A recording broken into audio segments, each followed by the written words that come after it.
O líder nacional do MST, João Pedro Stedley, afirmou por meio de um vídeo nas redes sociais que 2023 foi o pior da história para o movimento. Stedley elegeu Bolsonaro como culpado para justificar a falta de avanços de invasões neste ano.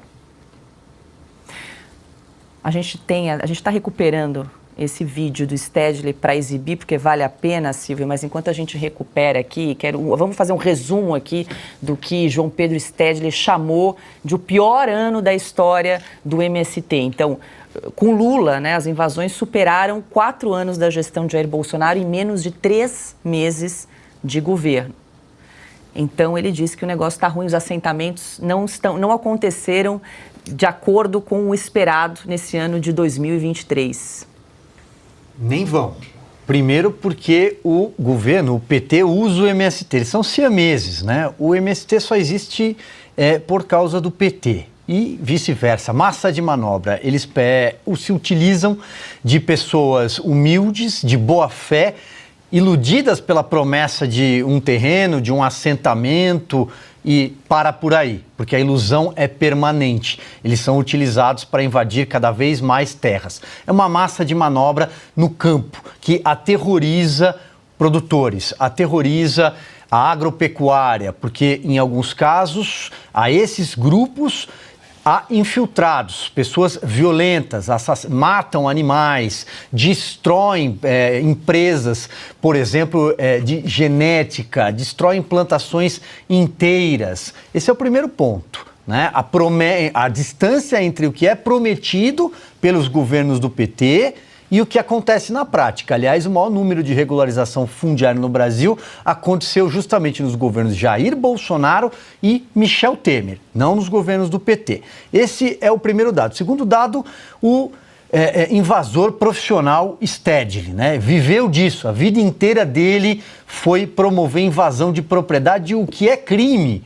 A cerca está lá, segundo a Constituição, para ser protegida, para ser respeitada. Há limite. O direito de propriedade é um direito constituído no Estado brasileiro, mas ele é um invasor profissional. Não deveria ter terminado tão ruim o ano para ele. Aliás, nem começou ruim. Ele conseguiu, numa boquinha, ir para a China na imensa comitiva do Lula e da Janja logo no começo do ano. O motivo para levar o líder de um movimento fora da lei para uma viagem internacional, até agora ninguém sabe.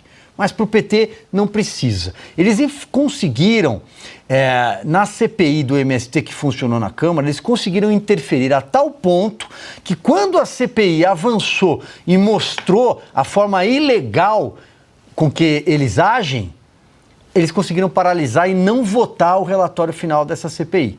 No momento também que a CPI se aproximava dos braços, e aí a ligação estaria perfeita, do MST com agentes do governo atual. Por exemplo, o ministro da Casa Civil, Rui Costa, porque a Bahia é campeã em invasões de terra. E aí eles conseguiram paralisar a CPI. Eu não sei se foi um ano tão ruim assim para o MST. Eles conseguiram fazer até uma feirinha aqui em São Paulo. Vieram 7 ministros. Fernando Haddad veio vender fubá de milho numa imagem clássica do que aconteceu aqui no Parque da Água Branca, em São Paulo. Ana, a gente está buscando aqui a declaração do Stedley, mas em setembro vale trazer aqui o João Paulo Rodrigues, que também é integrante aí do MST, chefe da coordenação nacional do MST. Ele disse que também estava insatisfeito com esse governo. Ele disse o seguinte, aspas, precisaremos de 5 mandatos do Lula para concluir o processo de reforma agrária. Socorro, né, Ana? 5 mandatos? 5 mandatos. Não, pelo amor de Deus, né? Já estamos com apenas 11 meses do terceiro aí, do 3.0 do Lula, e a gastança, né, já está gigantesca, 27 milhões de reais só com reforminhas da Janja. Imagina mais 5 anos derrubando, jorrando dinheiro nessa gente. E num grupo terrorista, né? Num grupo terrorista.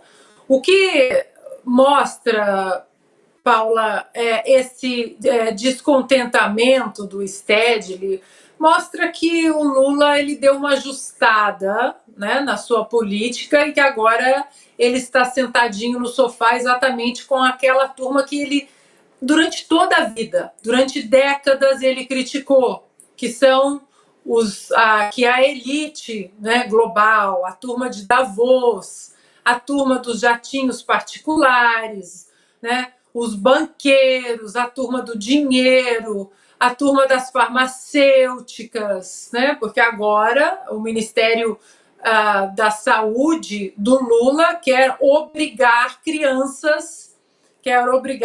que os pais vacinem crianças contra a Covid-19, né? Uma completa irresponsabilidade. Por quê? Qual a relação desse governo com as empresas farmacêuticas para querer colocar isso goela abaixo, obrigar uma vacina que não cumpriu todo o processo experimental?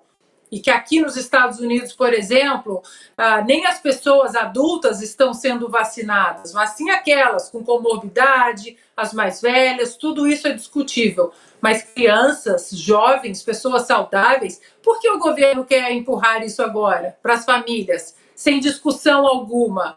Por que a ministra da Saúde ela tentou calar a boca da deputada Bia Kicis, chamando a turma que questiona de fascista, e saiu correndo da comissão, ela tem que ser questionada assim pelos representantes do povo? Por quê? Qual é o conluio, o conchavo desse governo exatamente com essa turma da grana? Vamos falar o português correto, né? A turma da grana, das big techs, das big pharmas, de Davos, dos jatinhos, do George Soros, da Agenda 2030.